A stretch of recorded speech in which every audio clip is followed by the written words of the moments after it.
आदसा बर'फोरानो जोंना बिसोर आंजों खाथियाव दं दायो discipline president Athena group of institute वार्डेननि मावबिनमोनलाय आंनि मुङा जाबाय प्रियान्सु मुसाहारि मोजां वेदारनि बार गुसु फिन खेब फैबावबाय गार्ल्स हस्टेलाव मोनफैग्रोबाय बयस हस्टेल भिजिट बे दङ नैबे श्रिया स्वामाइनि लाया बावहाय दोनो बिसोरखौ आरो मोनसे बिल्डिं दंबावो बैजोंहाय नैबे होथेबाय बिराद गोजौ बेबो आं दायो भिजिट खालामफैदों गार्ल्स हस्टेल बयसखौबो भिजिट खालामगोन माने बिसोरखौ बेसेबां सेफटियाव दोननाय जायो अराउन्ड 500 प्लास मोनसे हस्टेलावनो मोनथामनि बारा हस्टेल दं बिसोरना दायो सेफटिनि थाखाय फुल सेफटि बे ग्रिल होजोबनाय रुमफ्रा बिसोरना इसामि माबायावनो दङ सारमोन माखासे गाहायाव दङ सारमोनबाबो हाबफैनो मोनासै आं जास्ट देखायनो पारमिसन मोनबाय आरो स्टाडि प्रब्लेम गैया दा दायो हाबनोसै आं आदसा बर'फोरानो जोंना बिसोर स्टाडि खालामगासिनो स्टाडिनि थाखाय गावबागाव टेबोल बानायना होबाय बेबायदि एक्सट्रा किटचेन दंबावो नोंसिना ओमफ्राय जानाया टुगेदार जानायाथ' हस्टेलावनो मोनखायो मालाबा मालाबा बिसोरो माबा नै क्लास गैयाबा माबानि जसेफ सारनि बिबोनां ओमफ्राय ओरै बिसिनि थाग्रा सिस्टेमेटिक आरोना बेबायदि गोजौ गाहायाव ना ओरैबो दङ फुरा स्ट्रिकआव दोनो बिसोरखौ जाबाय दे नों आदसा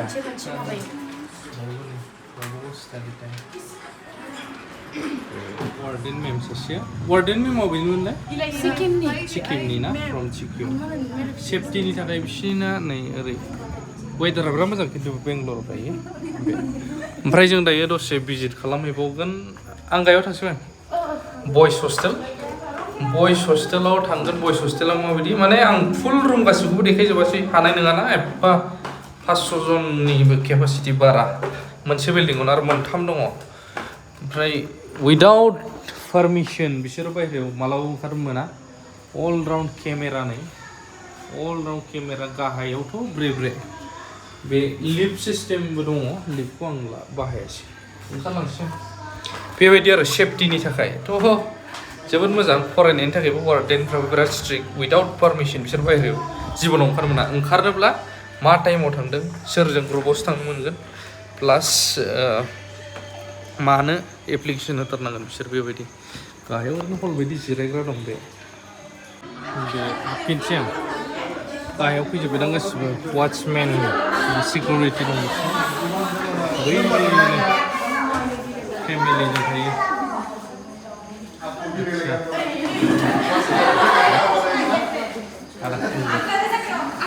फेमिलिजों थायो बिसोर थिग दायो जों फैबाय केएमटि एपार्टमेन्ट बे जाहैबाय माने बयसफोरनि थाग्रा जाहैलायबाय बेयो ओरैहाय भारतीय सिटिनि जायफ्रा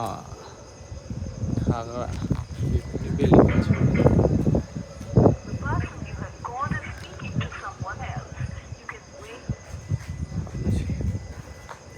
नोंथांनि इन्ट्रडाक्सनखौ होग्रोदो आंनि मुङा जाबाय प्रियान्सु मुसाहारि आङो उदालगुरि डिस्ट्रिक्टनि नङालिसिम बwrwiनि आरो जोंफोर बेयाव हायनाया सेकेन्ड इयार जोबखांनानै जोंफोर बेयाव हायदोंमोन दायो आङो सेकेन्ड इयार जिएनएम खालमानसि जोंफोरा कमप्लिट जागोन दा नोंथाङा जे दा आं नुदों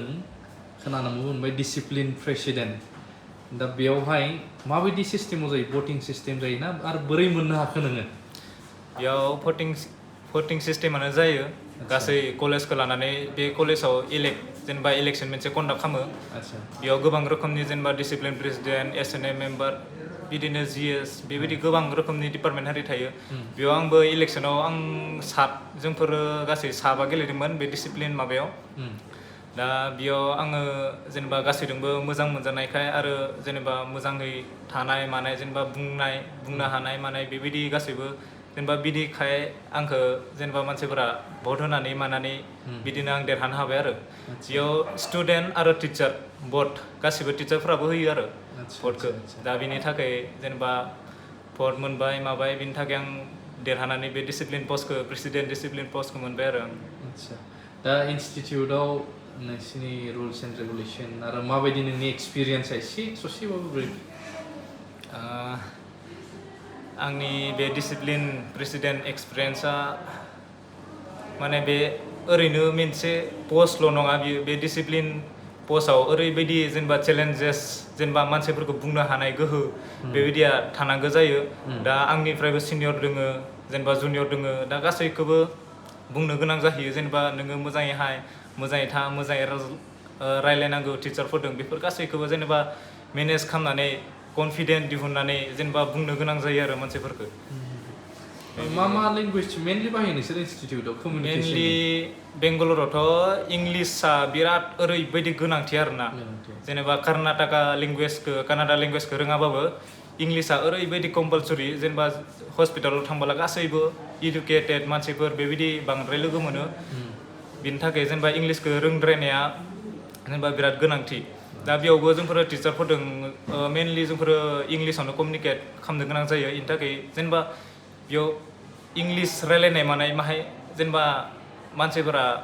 रायलायनाय मानाय कमिउनिकेसन स्किलफोराव डेभेलप जायो आरोना थेंक इउ गोजोन्थों ससे Sir, do. Light it.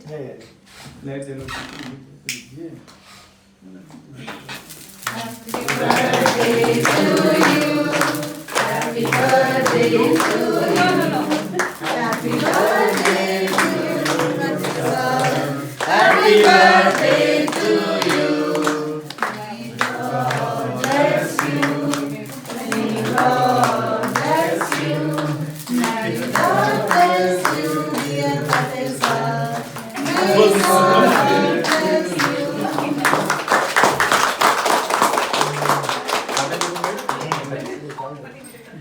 मैं अपने को काट रहा हूँ आप समझ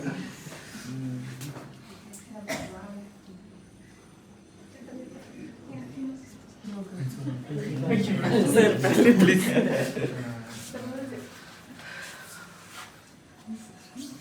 Happy birthday, sir.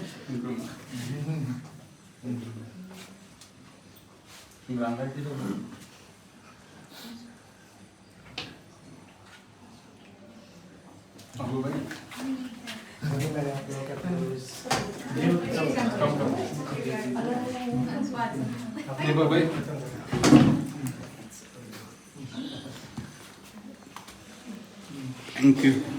बाकी दीपक भाई पटवा दीजिए thank you so much Be later. Happy birthday.